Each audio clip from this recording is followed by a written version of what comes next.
সাংবাদিক মুশফিকুল ফজল আনসারীকে নিয়ে কি ভাবছেন প্রধানমন্ত্রী তারেক রহমান। বাংলাদেশের কূটনৈতিক ও রাজনৈতিক অঙ্গনে নতুন করে আলোচনায় এসেছেন সাংবাদিক মুশফিকুল ফজল আনসারী। দীর্ঘদিন যুক্তরাষ্ট্রে অবস্থান করা এই সাংবাদিককে অন্তর্বর্তী সরকারের সময় মেক্সিকোতে বাংলাদেশের রাষ্ট্রদূত হিসেবে নিয়োগ দেওয়া হয়েছিল।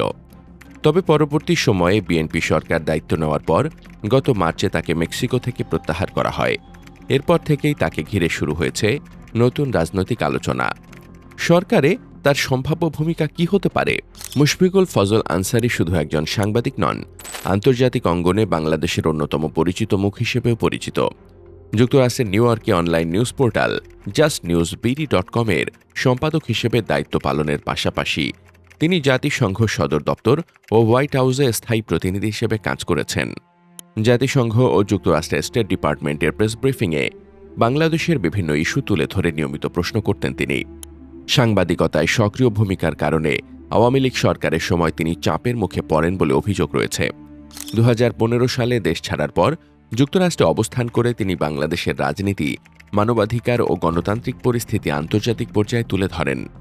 মুশফিকুল ফজল আনসারী রয়েছে দীর্ঘ সাংবাদিকতা ও কূটনৈতিক অভিজ্ঞতা।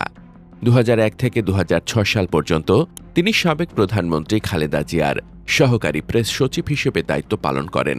এর আগে দৈনিক ইত্তেফাকের কূটনৈতিক প্রতিবেদক ছিলেন। বার্তা সংস্থা ইউএনবি সহ বিভিন্ন গণমাধ্যমে গুরুত্বপূর্ণ দায়িত্ব পালন করেছেন তিনি। বিশ্বব্যাংকের কনসালট্যান্ট হিসেবেও কাজ করেছেন। আন্তর্জাতিক গণমাধ্যমেও রয়েছে তার অভিজ্ঞতা। ব্রিটেনের দ্য টাইমস ও সানডে টাইমস পত্রিকার ওয়ার্ক এক্সপেরিয়েন্স রিপোর্টার হিসেবে কাজ করেছেন তিনি। টেলিভিশন সাংবাদিকতাও পরিচিত মুখ মুশফিকুল ফজল আনসারী।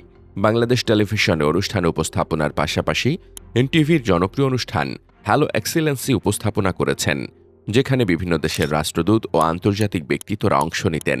তিনি মানবাধিকার সংস্থা রাইট টু ফ্রিডমের নির্বাহী পরিচালক এবং অ্যাম্বাসেডর উইলিয়াম বি মাইলাম সম্পাদিত বৈদেশিক নীতি বিষয়ক ম্যাগাজিন সাউথ এশিয়া পার্সপেক্টিভসের নির্বাহী সম্পাদক হিসেবেও দায়িত্ব পালন করেছেন। রাজনৈতিক পট পরিবর্তনের পর থেকেই তাকে নিয়ে শুরু হয় নানা আলোচনা। 5 আগস্টের পর থেকেই রাজনৈতিক মহলে গুঞ্জন ছিল, বিএনপি সরকার গঠন করলে আন্তর্জাতিক অঙ্গনে পরিচিত এই ব্যক্তিকে গুরুত্বপূর্ণ কোনো দায়িত্বে দেখা যেতে পারে। বর্তমানে সরকারের পররাষ্ট্রনীতি নিয়ে নতুন করে নানা আলোচনা চলছে।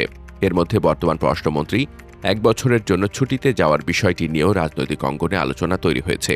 ফলে প্রশ্ন উঠছে, তার অনুপস্থিতিতে পররাষ্ট্র মন্ত্রণালয়ের গুরুত্বপূর্ণ কোনো দায়িত্বে কি দেখা যেতে পারে মুশফিকুল ফজল আনসারীকে? যদিও এখনও এ বিষয়ে কোনো আনুষ্ঠানিক সিদ্ধান্ত হয়নি, তবে অনেকের ধারণা তার দীর্ঘদিনের আন্তর্জাতিক যোগাযোগ, জাতিসংঘ, যুক্তরাষ্ট্রের প্রশাসন ও কূটনৈতিক মহলে পরিচিতি বিবেচনায়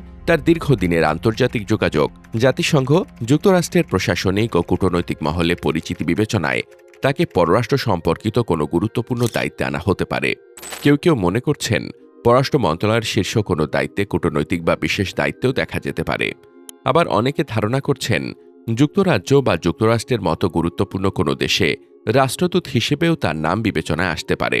সব জল্পনা কল্পনার অবসান ঘটাতে পারেন একমাত্র প্রধানমন্ত্রী তারেক রহমান। এখন রাজনৈতিক অঙ্গনের বড় প্রশ্ন, সাংবাদিক মুশফিকুল ফজল আনসারীকে নিয়ে কি ভাবছেন প্রধানমন্ত্রী? তাকে কি দেখা যাবে পররাষ্ট্রনীতির গুরুত্বপূর্ণ কোনো দায়িত্বে, নাকি অন্য কোনো ভূমিকায়? উত্তর দেবে সময়।